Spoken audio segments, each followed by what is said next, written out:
The Central Highlands of Vietnam, 1967. The mountains rise like broken bones from the earth, wrapped in mist and rain. The jungle breathes with a heavy, wet pulse, a place where sound dies and fear lives. For the men of the U.S. Army's 173rd Airborne Brigade, this was supposed to be just another sweep, another search for ghosts in the trees. But nothing about Dak 2 would be routine. The North Vietnamese Army had dug in, invisible, waiting in the thick canopy. Every inch of ground was a trap. Every step forward cost blood. In November, monsoon rains turned the soil to red clay, slick, treacherous, unyielding. Helicopters churned the mud into flying spray as they delivered men into hell. The air smelled of rot and cordite. Radio chatter filled with static and fear. The battle began quietly, a few sniper shots, a few missing patrols. Then the jungle erupted. The enemy came not in waves, but in whispers, their rifles cracking like thunder beneath the leaves. For 33 days, Dak 2 would become a name carved into the hearts of those who survived, and the gravestones of those who didn't. They called it Hill 875. To the untrained eye, it was just another rise covered in bamboo and elephant grass. But beneath its green skin lay an enemy fortress, tunnels, bunkers, machine gun nests dug deep into the heart of the earth. The paratroopers advanced slowly, every rustle a warning, every shadow a possible death. The NVA knew the terrain better than anyone. They moved like smoke, striking and vanishing. A platoon would go missing, no radio contact, no sound but the jungle swallowing them whole. When reinforcements arrived, they found nothing but blood trails and empty helmets. The soldiers learned to listen, to the distant crack of AK fire, to the heavy silence that followed. They began to understand that Dak 2 wasn't just a battle. It was a test of endurance, of sanity, of how long a man could hold onto himself when the world around him burned. As days turned to weeks, the jungle began to smell of death, old, sweet, and heavy. The rain never stopped. The war had no front lines here, only survival.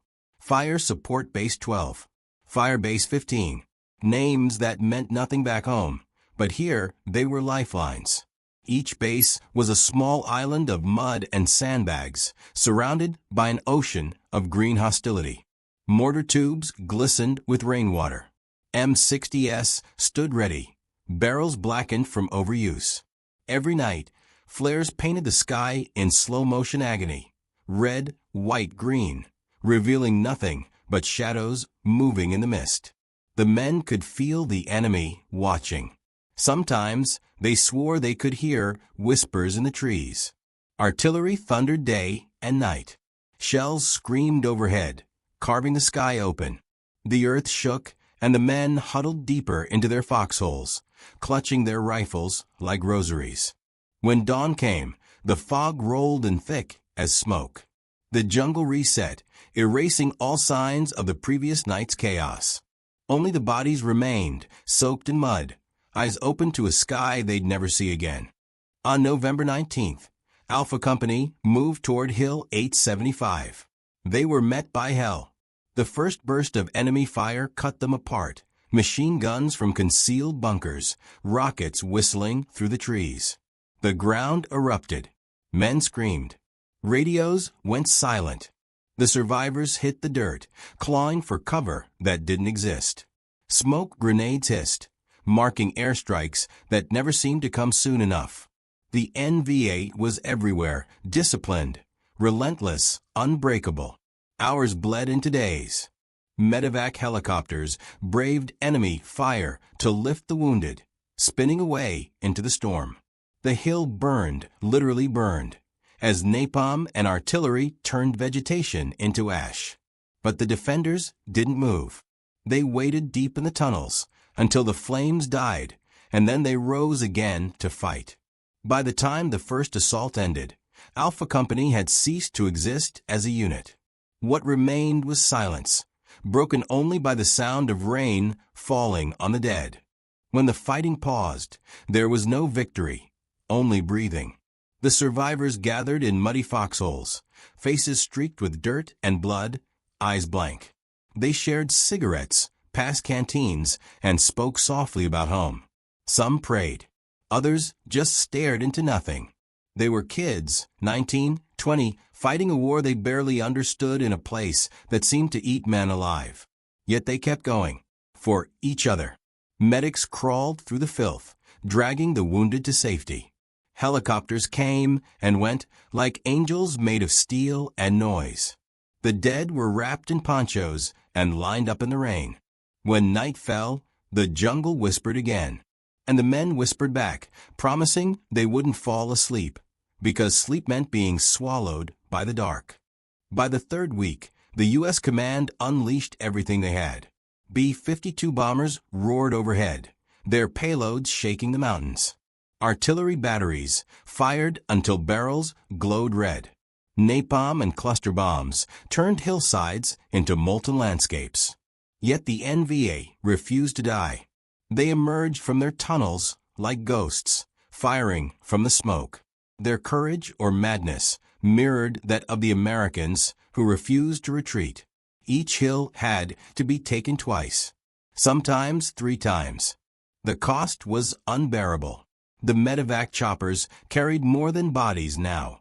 They carried the weight of disbelief. How could any man survive this? As the smoke cleared, the jungle revealed the truth. The hills were graveyards.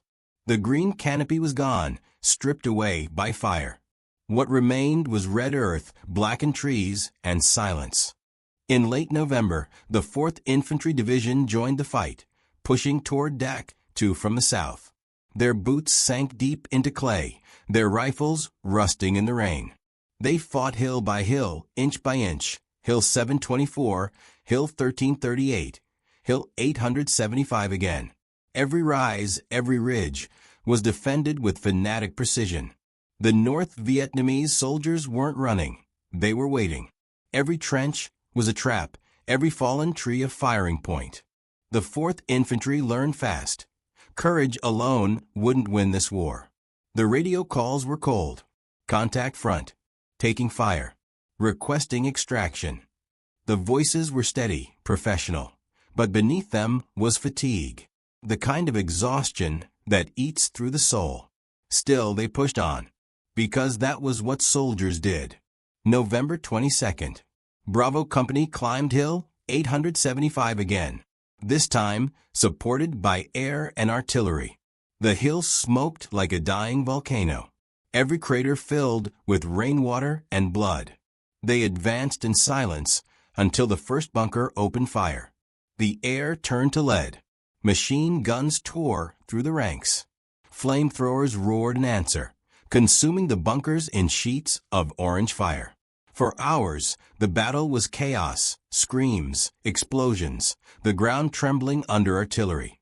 A single misfire from a friendly airstrike struck near the command post, killing dozens in seconds. Hell had come full circle. But inch by inch, the Americans climbed. And when the last bunker fell and the smoke cleared, Hill 875 was theirs. The cost, 278 killed, 978 wounded, countless broken minds.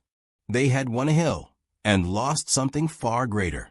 When the guns fell silent, the jungle didn't cheer. It simply stood still. The rain began again, gentle at first, washing away the ash. The men of the 173rd looked at what remained.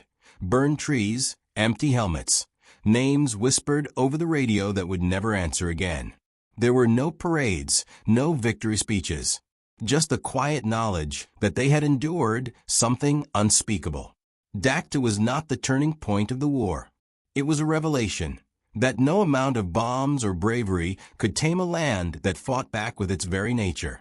Those who survived carried Dak II in their eyes forever, a shadow that never left, a sound that never stopped. Years later, veterans of Dak II would gather under different skies. They'd speak of the smell of wet earth, the sound of the Hueys, the faces of men who didn't come home. Some still woke up in the night, hearing the jungle breathing. Others found peace in remembering the brotherhood that was born from fire. History calls it the Battle of Dactu. The men who were there call it something else. 33 days of hell. And in those days, courage wasn't about glory. It was about holding the line beside your brother, one heartbeat at a time, while the world burned around you. Because in war, victory fades, but the echoes remain.